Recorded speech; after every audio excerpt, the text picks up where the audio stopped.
公園に行った。そして散歩した。そして家に帰った。そしてアニメを見た。ロボットのような日本語に聞こえます。はい、こんにちは、翔也です。今日も日本語の勉強を頑張りましょう。このチャンネルでは日本語学習や日本語の文法など様々なことについて日本語で話します。あまり長い動画じゃないので単語や文法、表現をすべて理解できるように頑張りましょう。今日は日本語学習者がよくする間違いや不自然に聞こえる日本語について話します。よく間違えるポイントを理解してそれを直すともっと自然な日本語を話せるようになるはずです。まず最初のよくある間違いは主語。主語を使いすぎることです。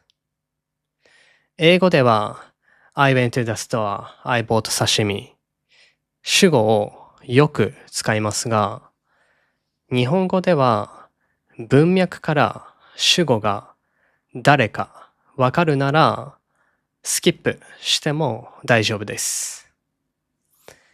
私は店に行きました。私は刺身を買いました。これは少し不自然です。店に行って刺身を買いました。私はだけじゃなくて、俺は、僕は、ローガンさんは、彼は、彼女は、など、主語をたくさん使いすぎると、少し教科書っぽい日本語になるので、不自然に聞こえます。文脈からお互いに誰について話しているかわかるときは主語をスキップしましょう。逆に主語が誰かわからないのに主語をスキップすると、誰の話をしているのかとわからないときがあります。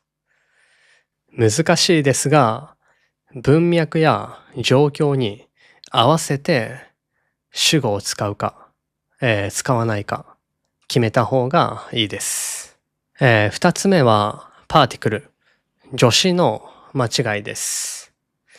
これは一番難しくて、僕の N1 の N1 の生徒でもよく間違えます。ただ、助詞を間違えると不自然に聞こえます。I go to 東京。東京が行きます。これは間違いです。東京に行きます。大阪に働いています。これもとても不自然に聞こえます。大阪で働いています。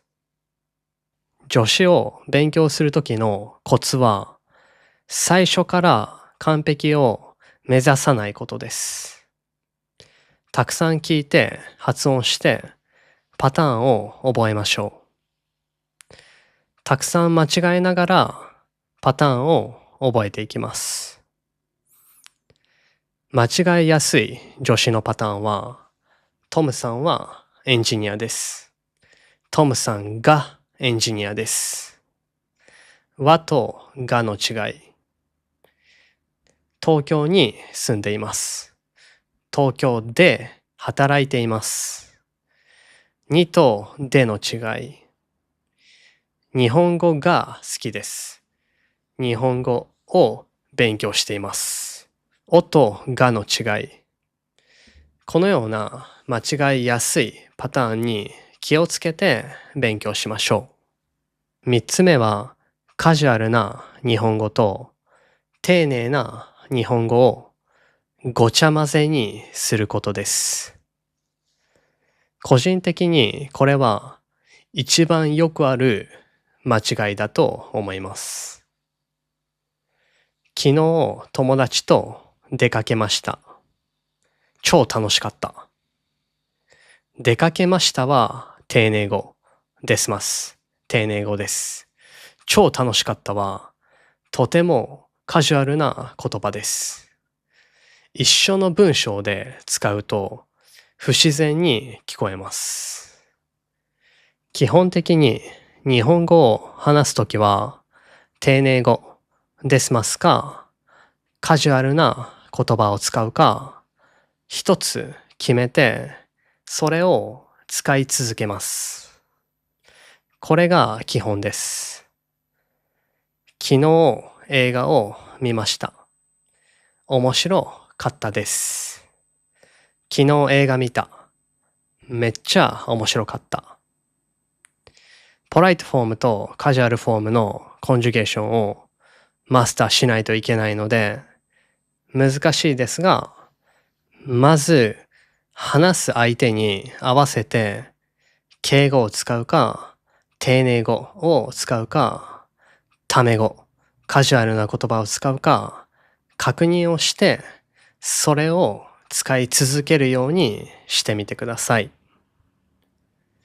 基本は敬語、丁寧語、タメ語一つ選んで使いますが例外は相手と仲良くなりたいとき距離を縮めたいとき丁寧語とタメ語を一緒に使うことがたまにあります。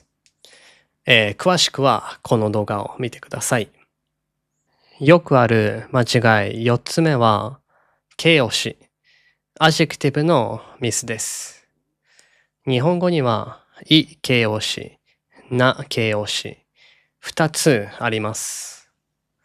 この2つのコンジュゲーションが混ざってしまうミスがよくあります。この映画は楽しいじゃないです。正しいのはこの映画は楽しくない。楽しくないです。この文法は大事かったです。正しいのはこの文法は大事でした。このようなミスは少し外国人っぽくて、可愛いと僕は思いますが、自然ではないです。い形容詞、な形容詞のコンジュゲーションをもう一度確認して会話で使えるレベルにまでリピート練習しましょう。5つ目のよくある間違いは、そしてをたくさん使うことです。and を英語に直接翻訳すると、そしてになります。ただ、そしてを使いすぎると不自然に聞こえます。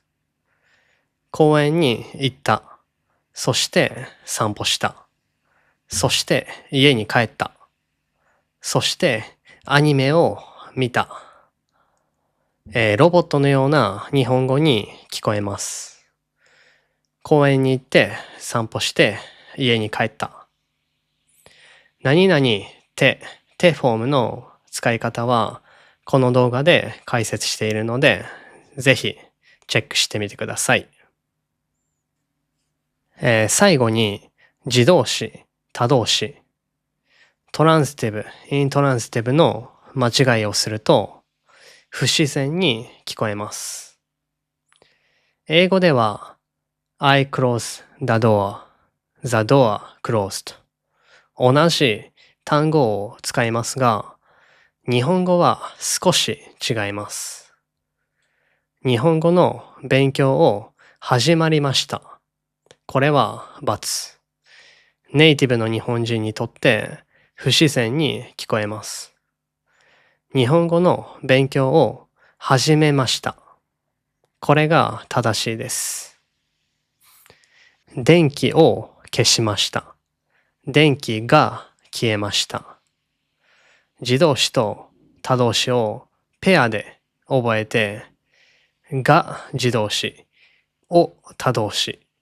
このポイントに気をつけて覚えましょう。ミスをすることは悪いことじゃないです。ミスをたくさんしたり、自然じゃない日本語を使っても、コミュニケーションができれば全く問題ないと思います。特に言語を学ぶプロセスでミスをすることは避けられないです。ただ、もっとネイティブと同じレベル、ネイティブに近いレベルで話せるようになりたい人は、ぜひこの、6つのポイントを意識してみてください。